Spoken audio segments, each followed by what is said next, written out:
I lifted the page in front of my eyes and read it. In it, I lifted the page in front of my eyes and read it. In it, I lifted the page in front of my eyes and read it.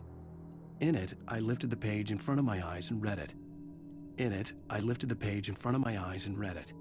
In it, I lifted the page in front of my eyes and read it.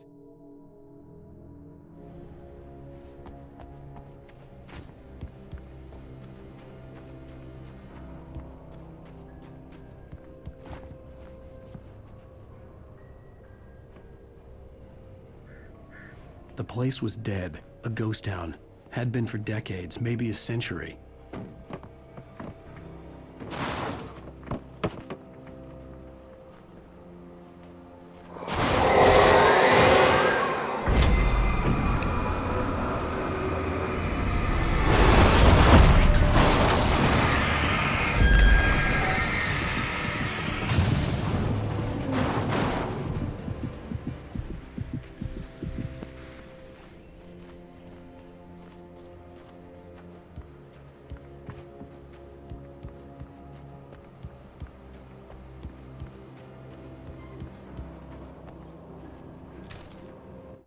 Things were never as simple in real life as in fiction. I had lost count of the times I had wished there'd be a clear reason for my writer's block. Something to fight, something to lash out on. There wasn't. I was filled with doubt. I was nothing like the hero in my books. Alex Casey had gone through his life with single-minded determination, never wavering from his goal. Even now, I was angry at myself, angry at Alice, angry at Barry. I was fumbling and I had no plan.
Doc sat down heavily. He examined Barry and Rose. Barry was already recovering. Rose was another story. She was conscious, but she was barely present, almost delirious, disturbed, touched in the head, they used to say. It wasn't the first time Doc had seen someone in such a state, but it had been over 30 years. Doc poured himself a stiff drink. He hadn't forgotten a thing.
Anything outside of writing is a struggle. I feel ill. I managed to make my way downstairs. There's a shoebox filled with books and papers by Thomas Zane. It's very hard to focus, but I managed to read some of it. He's a poet, and a good one. He writes of muses and creators summoning fabulous things from a magic lake, using his powers to shape the world of a realm of gods and dreams and demons, dark things that wait for a chance to slip through, wearing the flesh of men as disguise. Zane writes about himself, his girlfriend being taken over by a dark presence, about growing scared of the lake. Zane believes it's a mirror to the gaping void of darkness above, where some Lovecraftian presence lurks. I crawl back upstairs. I'll borrow these things for my story. They ring true. They fit.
The kidnapper had sent me a text.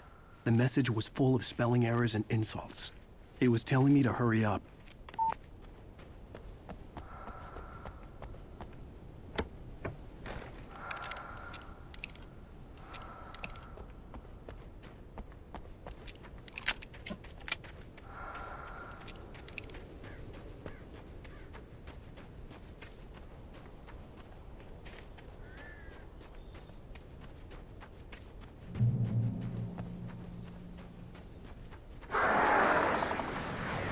Birds.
Without warning, the headache stabbed at my brain.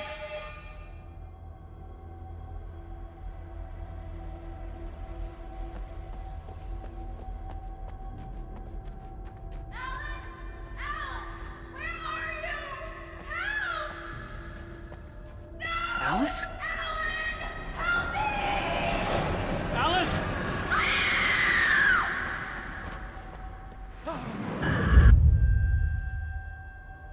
I'm losing it.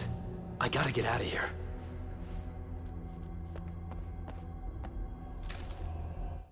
The hunters were big, thick-set men, confident and at home in the woods. They were feeling good, running on beer, ghost stories, and camaraderie late into the night. It did them no good, as they were taken by the dark presence, sucked deep into a darkness far worse than any ghost story they ever told or heard.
Even behind the closed doors and curtains of his grimy room at the Majestic, the local motel, Nightingale could feel the locals' eyes on him, the unrelenting pressure of their judgment. He forced it out of his mind. For all he knew, they could all be under Wake's spell already. You do what you have to do to get the job done. He took comfort from the bottle in his hand. Please, he thought, just let me get through this.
I'd have to make my way up this mine shaft in order to go on.